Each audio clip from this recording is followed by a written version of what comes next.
सर्दी की बारिश है, अगर गर्मी में बारिश हो जाए तो क्या हाल होगा, झील से भी काम नहीं चलेगा। झील में इंटरव्यू देख रहे हैं आप, पीछे नज़ारा ये दिखेगा कि झील में खड़े हैं। सिस्टम था सारा, उसको चेंज करने में और दोबारा करने में थोड़ी देख रहे होंगे। भिवानी में सड़कों का भी पूरा विकास जाल बिछा है और करोड़ों रुपए आया, वो विकास पर लगने की बजाय इनके घरों का, इनकी कोठियों का विकास। नमस्कार, मैं हूं आपका दोस्त विनोद शर्मा। एक बड़ी अपडेट आपके साथ लेकर के आ गया हूं दोस्तों। शहर के एक बड़े शोरूम में खड़े हैं हम, जिसका संचालक मेरे साथ मौजूद है। नेवा के नाम से ये शोरूम जाना जाता है और मैं प्रचार आज इस शोरूम का नहीं करने आया हूं, प्रचार भिवानी के हालातों का करने आया हूं। सबसे बड़ी बात है, बीजेपी के बड़े नेता हैं और दावेदार हैं कहीं ना कहीं चेयरपर्सन के लिए। इनके परिवार से ये कहते हैं कि इनकी मिसेज अब की बार चेयरपर्सन बन के रहेगी भिवानी की। और हालात ये हो गए कि इस शोरूम पर शॉपिंग करने के लिए आए थे मुकेश रहेजा जी, जो कि काफ़ी प्रसिद्ध एडवोकेट हैं और शहर में नाम जाना पहचाना है इनका। आरएसएस के साथ भी नाम जुड़ा है, बड़ा नाम है, और पानी में फंस गए हैं, बाहर जाने का रास्ता नहीं है। अब बीजेपी वालों से पूछूंगा कि विकास की जो गंग बह रही थी, जो धारा बह रही थी, वो यहीं से होकर निकलती है क्या? क्या कहेंगे नेताजी? हल्की सी बारिश हुई है, हल्की सी बारिश हुई है तब ये हाल है। ये आपके मुंह से ही बारिश में थोड़ा सा पानी इकट्ठा हो गया है। थोड़ा सा पानी आप दिखाएं। आप भी नहीं ज़्यादा नहीं, मैं तो निकल ही जाऊंगा अभी थोड़ी देर में। भारत माता की जय बोल के निकल जाएंगे। हाँ, जैसे जैसे बारिश का कम होती जा रही है, पानी का स्तर नीचे जा रहा है, इसमें ऐसी कोई बड़ी बात नहीं है। बड़ी बात नहीं है। बारिश होगी, थोड़ा बहुत तो पानी, देखो आप, नेचुरल सी बात है, आएगा ही आएगा। ये आपको भी पता है, सबको ही पता है। कई ऐसे ढक्कन हैं जो यूं टेढ़े होके रखे हुए हैं, अगर उनमें सीधा वहां से निकलेगा आदमी। यही बंसीलाल जी की कोठी है, नजदीक है, पूरा सीएम है, उन सीवर का ढक्कन है। इस तरीके से वहां पर सेट है, वो अगर उस पर पैर टिक जाए तो वो औंधा हो जाएगा और बंदा गिरेगा। और मैंने गिरते हुए लोगों को देखा, हालांकि कई बार हम नहीं करते कवरेज, सोचते हैं कि 2-4 दिन में ठीक हो जाएगा, तो उन ढक्कनों से आदमी गुजरेगा। तब आप कह रहे हो कम बारिश बड़ी मुसीबत मोल ले। तो मैं आपकी बात से सहमत हूँ। जो ढक्कन पब्लिक हेल्थ ने छोड़ रखे हैं सीवर के लिए, उनके लिए तो मैं भी डिमांड करूंगा कि वो सारे ढक्कन लग जाए चाहिए।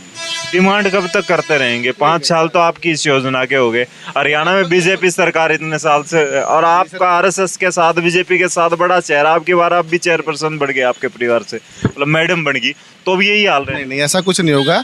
अब जो भारतीय जनता पार्टी सरकार आई है जब से, तो पूरा विकास हुआ है। आप देख रहे होंगे भिवानी में सड़कों का भी पूरा विकास जाल बिछा है। सारी लगभग गलियां बन चुकी हैं। ठीक है, बारिश में थोड़ी सी अव्यवस्था ऐसी हुई है, उसके लिए आप लोग इसको बार बार दिखा रहे हैं। आज बारिश हुई है, तो ये जब भी थोड़ा सा बारिश कम होगा तो ये अपने आप पानी ऐसा ही काम कर दो ना सर, कि हमें दिखाने का मौका ही ना मिले, इन लोगों को कहने का मौका ही ना मिले। विकास तो खूब करा है बीजेपी ने, बताओ कैसा? बीजेपी ने तो अपनी जेब का विकास किया है, और इन बीजेपी वालों से कोई ये पूछने वाला हो कि अपने मुंह से ही कह रहे हैं रहेजा जी कि थोड़ी सी बारिश हुई है। और ये भावी नगर परिषद के चेयरमैन है, पिछले 5 वर्षों से ये नगर परिषद में पार्षद भी हैं और संघ के साथी हैं। लेकिन मैं इनके मुंह पे एक बात इनको कहना चाहता हूँ कि आप तो बड़े देशभक्ति के नारे लगाते थे, आपने तो बीजेपी को लाने के लिए बड़े संघर्ष किए हैं, लेकिन इन लुटेरों का साथ लेकर सरकार में साझेदारी करने पर ये भी झूठ बोलते हैं, सरेआम देखते हुए भी झूठ बोल रहे हैं। रहेजा साहब, आपको भिवानी की भावी चेयरमैन के रूप में देखा जाता है। कम से कम आप तो ये कहें कि जो पैसा, जो पाइपलाइन का पैसा आया, चाहे कोई और करोड़ों रुपए आया, वो विकास पर लगने की बजाय इनके घरों का, इनकी कोठियों का विकास हुआ। मैं इनके सामने कह रहा हूँ। रहेजा जी खुद इनेलो के नेता हैं, विधायक के प्रत्याशी रहे हैं पूर्व में, और आपको ये कह रहे हैं कि भावी चेयरपर्सन या चेयरमैन आपके परिवार से आने वाला है। फिर ये हालात तब भी ये मानते, कम से कम आज तो सच बोल। काठपालिया जी कह रहे हैं, जो देखो अमृत का पैसा आया था। अमृत पहली बात तो है कमेटी के दायरे से बाहर कर दी गई, कभी कमेटी के दायरे में कर दी, कभी एडीसी साहब ने कर ली, कभी डीसी साहब ने कर ली। थोड़ा सी इसमें अव्यवस्था जरूर हुई है, इसकी मैं भी मानता हूँ। अमृत योजना में थोड़ी सी अव्यवस्था हुई है, किंतु अमृत जो था वो बाहर की गलियों के लिए पैसा था। कई बार ऐसी स्थिति पैदा हो जाती है कि नगर पालिका जो सदस्य हैं उन्होंने कहा कि शहर के अंदर की जो पुरानी वो थे सीवरेज सिस्टम थी वो ख़राब हो गई है, तो उसके लिए भी कुछ व्यवस्था की, वो ठीक की गई है। अब आपको भी पता है, थोड़ा सा पुराना सिस्टम था सारा, उसको चेंज करने में और दोबारा करने में थोड़ी व्यवस्था। मैं थोड़ी देर पहले ही हमारे चैनल पर इंटरव्यू आ रहा है, कल हमने एमएलए तोसाम किरण चौधरी जी का इंटरव्यू करा। वो बोली कि करोड़ों रुपए के नए सिस्टम लगवाया था, नया सीवरेज लगवाया था, इन लोगों से संभल भी नहीं पाया, ये 5 साल में खराब करके छोड़ दिया। भिवानी में तो कहाँ किसने लगाए थे? किरण चौधरी जी कह रही हैं, आप इंटरव्यू देके आप भी कल बात की है। आप देखो पीछे उन्होंने सिर्फ सफाई व्यवस्था की थी। यहाँ आपने देखे होंगे 4-6 महीने बड़े बड़े ट्रक खड़े रहे थे, इसके अलावा कुछ नहीं किया था। उन ट्रकों ने क्या किया? सफाई का काम किया था। ऐसा कोई नए सिस्टम ना कोई ऐसा कोई ड्रेन सिस्टम या कुछ और कोई भी कुछ नहीं हुआ था। ये अमृत योजना सी ऐसी योजना आई है जिसने पहली बारी हरियाणा में या भिवानी में और भी शहरों में ये व्यवस्था शुरू की है और उसने व्यवस्था बनाई भी है। और ठीक है, थोड़ा सा अब बारिश के कारण चलते गलियाँ, एक तो पहली बात बता दूं मैं आपको, जो अमृत योजना है वो चल ही रही है, अभी ख़त्म नहीं हुई है, उसके चलते भी थोड़ी दिक्कतें पैदा हुई है। आप झील में इंटरव्यू देख रहे हैं, आप पीछे नजारा यूँ दिखेगा कि झील में खड़े हैं, स्पेशली नेताजी को दिखाएं, पानी दिख रहा है, पीछे गाड़ियां आ जा रही हैं, झील में ये इंटरव्यू चल रहा है। कैसा फील कर रहे हैं? स्पेशली यहाँ पर यूँ मानो झीलों का शहर बन गया। नहीं, ये तो पिछले कई वर्षों से जब भी थोड़ी सी बारिश आती है तो झील में तब्दील हो जाता है। और रहेजा जी कह रहे हैं कि अमृत योजना का जो पैसा आया वो कहीं गलियों में लगना बाकी रह गया। मैं इनकी जानकारी के लिए बता दूं और एक बात आपको भी स्पेशली कहना चाहता हूं, आप पिछले दिनों इस इंटरव्यू के दौरान इस बीजेपी सरकार के बड़े गुण गा रहे थे कि इससे अपना रेस्ट हाउस से लेकर वेस्ट कॉलेज तक का रोड बना, वहाँ भी लबालब है। और वो जो अमृत योजना का पैसा है उसके लिए ये रोड पड़ा गया था। करोड़ों रुपए की योजना इन्होंने भट्ठा बिठा दिया, क्योंकि ये तो एक कह के पल्ला झाड़ लेते हैं कि कहीं डीसी ने कह दिया, कहीं पार्षद ने कह दिया, कहीं किसी व्यक्ति ने कह दिया, हमने वहीं डाल दिया। लेकिन सिस्टम नाम की ऊपर से लेकर नीचे तक इनकी कोई चीज़ नहीं है। तराई मची हुई है भिवानी में, चाहे सफाई को लेकर देख लो, चाहे पानी यहाँ देख लो, चाहे आप बीटीएम चौक पे। और आपको निवेदन करना भी चाहूँगा, क्योंकि रहेजा साहब तो हमारे साथ नहीं चलेंगे, लेकिन आप हमारी बात को मानेंगे। आपने जो इनकी बढ़ाई की थी, ज़रा मेरे साथ चलकर आप बीटीएम चौक दिखाने का काम करें। सरकार में लोग जो बैठे हैं उनको आईना सामने आएगा और कतई इनमें कुछ बचा होगा तो उसकी इंक्वायरी कराएंगे। लेकिन इंक्वायरी कराएं किसकी? ऊपर से लेकर नीचे तक ये लोग हैं और ये लोग अपनी जेब भरने में लगे, विकास से इनको कोई लेना देना नहीं। इस कड़ी में आप ये बता रहे हैं बीटीएम चौक पे पानी भरा हुआ है। आप रोहतक गेट जाइए, रोहतक गेट पे गोटे गोटे पानी हुआ करता था, आज पानी नहीं है वहाँ पे।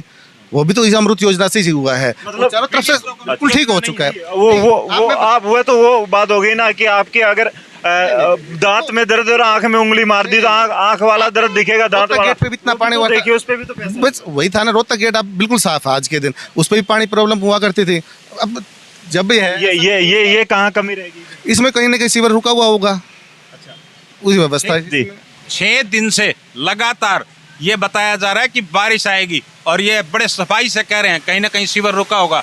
ये कर्मचारी अधिकारी क्या कर रहे हैं, जब ऊपर से मौसम विभाग वाले ये कहते हैं कि लगातार 6 दिन बारिश होगी, और ये तो सर्दी की बारिश है। अगर गर्मी में बारिश हो जाए तो क्या हाल होगा? झील से भी काम नहीं चलेगा, लोगों को मजबूरन करोड़ों रुपए का नुकसान सहन करना पड़ेगा, कभी कोरोना की मार से और कभी बारिश की मार से। दुकानदार, व्यापारी, हर एक व्यक्ति परेशान है। और बड़े एक अचंभे की बात और आई आज सामने निकलकर, दुकानदार, व्यापारी, कर्मचारी और कोई मजदूर तो काम करने के लिए या अपने पेट भरने के लिए, कोई जीविका चलाने के लिए अपनी कमाई का साधन जोड़ता है, तो उसे तो 7 बजे तक का समय है।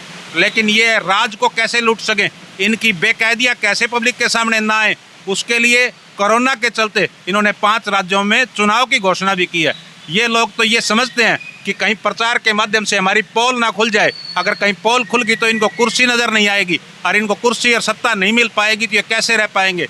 अगर कभी किसी की हवा चढ़ी है तो रहेजा साहब गिरी भी है, लेकिन सच्चाई को मानने की ताकत रखें, क्योंकि सफाई काट पा लिया जी तो अपना वक्तव्य कहीं और ही ले गए हैं। आप जो चीज़ है बारिश की, ये कोरोना का टाइम जो है वो तो देखो कहीं ना कहीं पिछला दौर आपने कोरोना वाला देखा था, बड़ा भयंकर दौर था, कई आदमी एक्सपायर हुए, कई मर गए, तो उसमें क्या था, बड़े समस्या हुई। तो ऐसा इसी कारण 7 बजे का टाइम रखा है, थोड़ा हो सकता है इसमें। सांगवान साहब, आपके शोरूम पर खरीदारी करने आए थे, आपके मित्र भी हैं और पंजाबी समुदाय से बड़े चेहरे हैं। लोग यूँ भी चर्चा कर रहे हैं कि अब की बार हो सकता है कि पंजाबी समुदाय से इनमें से कोई चेयरमैन भी चुना जा सकता है। कैसे देखते हैं? आपस में बहस कर रहे हैं भिवानी के विकास पर, विकास के हालात ही हैं। देखो विनोद जी, मैं आपका बहुत बहुत धन्यवाद करता हूं कि आपने ये सिचुएशन दिखाई, वो बंद भी हो वो सिचुएशन दिखाई, आपने ये सिचुएशन दिखाई। और मुकेश जी जो कह रहे हैं, यहाँ 2 पूर्व मुख्यमंत्रियों का रेजिडेंस है, ये सामने चौधरी बंसीलाल जी का और बीडी गुप्ता जी का निवास है, और वहाँ पे ये हालात है। तो प्रशासन कहीं कहीं सोया हुआ है और जेब गर्म करने, अपनी जेब गर्म कर रहा है। और कुछ नहीं कर रहा। विकास में ये विकास है, ये विकास यहाँ पैदा हो चुका है क्योंकि मोदी जी का विकास है ना। तो खट्टर से तो पैदा हुआ नहीं है, अब मोदी जी का विकास यहाँ पैदा हुआ है, ये आप देख सकते हैं। रईजा जी क्या कहते हैं कि आने वाले वक्त में अगर चेयरपर्सन आपके परिवार से आ जाता है या आपके हिस्से कोई बड़ा पद आ जाता है नेक्स्ट टाइम, तो क्या हालात बदलेंगे या भिवानी में ऐसे ही यूं बहाने चलेंगे कि कोई शिविर ब्लॉक हो गया होगा? ऐसा कोई बहाना नहीं होगा, ना भी बहाना ऐसा कोई भी है। सरकार ने बहुत काम, माननीय मुख्यमंत्री जी मनोहर लाल जी ने हरियाणा के लिए, हरियाणा एक हरियाणवी के नाते चलते हुए बहुत सारे कार्य किए हैं। आप देख रहे हो पूरे हरियाणा में जो पहले जो चीज़ें थी वो उस समय और आज में दिन रात का फ़र्क है। सड़कें बनी हुई हैं, आप देखोगे यहाँ से चंडीगढ़ जाना हो तो भी आपको बड़ी सड़कों का जाल बिछा हुआ है। जो सरकार, हमारी सरकार जो है भारतीय जनता पार्टी, दिन रात इसी भाव से लगी हुई है कि कैसे अंतिम व्यक्ति तक हम भला कर सकें, और वो कर भी रहे हैं। वाले जी सड़कों की तो माननी पड़ेगी, सड़कें तो बहुत बनाई है सरकार। चलो शर्मा जी, मैं आपको फिर एक बार निमंत्रण देता हूं कि आप मेरे साथ बीटीएम चौक चलें, आप तुशाम रोड चलें। इन्होंने जहां सड़कें बनाई हैं इनका हाल तो देखें, कहीं सड़क में लेवल नहीं है, कहीं साइड में ब्लॉक नहीं लगे।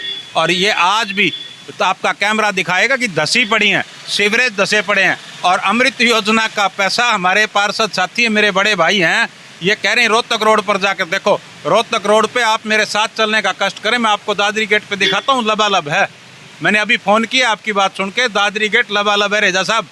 रोहतक गेट पे भी यही समस्या होगा। रोहतक गेट तो ये चल ही रहा है, वो नाला साफ हो रहा है, नाला साफ होते ही वो भी व्यवस्था जी। तो देखिए बीजेपी के नेता हो चाहे बीजेपी के साथ जुड़ा कोई भी व्यक्ति हो, यूं कह रहा है कि काम तो चल रहा है। हालांकि कब होगा पूरा वो तो शहर की जनता को उम्मीदें और टकटकी लगाए हर कोई इंसान देख ही रहा है। यहाँ पर आप बहस देख रहे थे और भिवानी की इस झील से मैं लाइव तस्वीर आपके साथ लेकर के आया था। आपको कैसा लगा ये इंटरव्यू? इन लोगों की बातचीत आपस में इन्हें लो, और बीजेपी से बड़े नेता और पंजाबी समुदाय से बड़े चेहरे हैं ये, आने वाले वक्त में चुनाव में आपको नजर आएंगे।